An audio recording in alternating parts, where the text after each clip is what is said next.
catatan kecil. Semoga bermanfaat. Kadang dalam kehidupan sehari-hari kita melihat sesuatu yang tampak baik, bahkan indah. Masjid ramai saat Ramadan, syalat tarawih penuh semangat, tahlilan berjalan rutin dari rumah ke rumah. Semua itu tentu baik. Tidak ada yang salah. Namun pelan-pelan setelah Ramadan berlalu, suasana mulai berubah. Masjid tidak lagi seramai dulu, syalat fardu berjamaah mulai jarang terlihat. Bahkan ada yang begitu semangat menghadiri tahlilan setiap malam Jumat, rela menempuh jarak jauh, bahkan dalam keadaan hujan. Tetapi ketika waktu syalat Jumat tiba, justru tidak berangkat. Di titik ini kita mungkin perlu berhenti sejenak, bukan untuk menyalahkan, tapi untuk merenung. Ada sesuatu yang tampaknya bergeser, bukan pada niat baiknya, tetapi pada urutannya. Dalam ajaran agama sebenarnya sudah sangat jelas bahwa ibadah itu memiliki tingkatan. Ada yang wajib dan ada yang sunnah. Yang wajib itu seperti pondasi, sedangkan yang sunnah itu seperti pelengkap, penghias, penyempurna. Maka, kalau diibaratkan sebuah rumah, akan terasa janggal jika kita sibuk memperindah atap, tetapi pondasinya justru retak.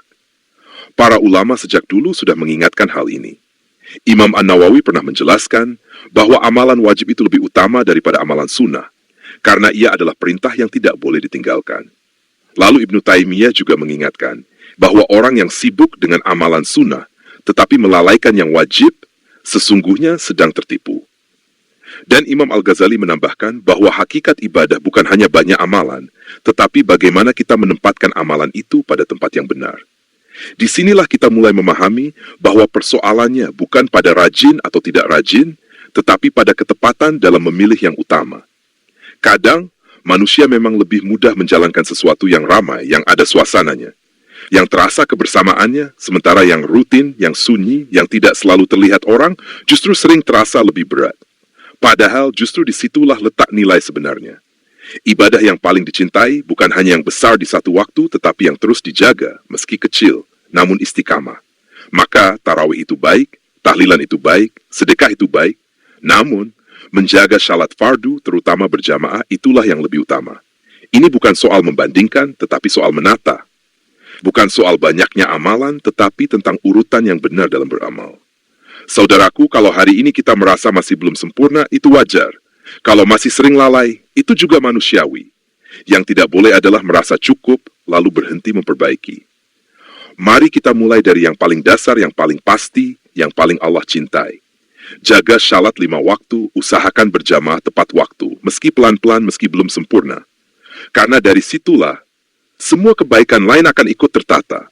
Jika pondasinya kuat, maka amalan sunnah akan menjadi indah, bukan sekadar ramai. Dan yakinlah, Allah tidak melihat seberapa banyak kita memulai, tetapi seberapa sungguh-sungguh kita menjaga. Ya Allah, jadikan kami hamba-hamba yang tidak hanya semangat di awal, tetapi mampu istiqamah hingga akhir. Ya Allah, bimbing hati kami agar mampu membedakan mana yang baik dan mana yang lebih Engkau cintai. Ya Allah, kuatkan langkah kami dalam menjaga yang wajib, dan indahkan hidup kami dengan amalan sunnah. Ampuni kelalaian kami, terima setiap usaha kecil kami, dan jangan Engkau palingkan hati kami setelah Engkau beri petunjuk. Semoga catatan kecil ini tidak hanya menjadi bacaan, tetapi menjadi pengingat, pelan, namun membekas dan mengajak kita semua untuk kembali menata langkah menuju ridhanya.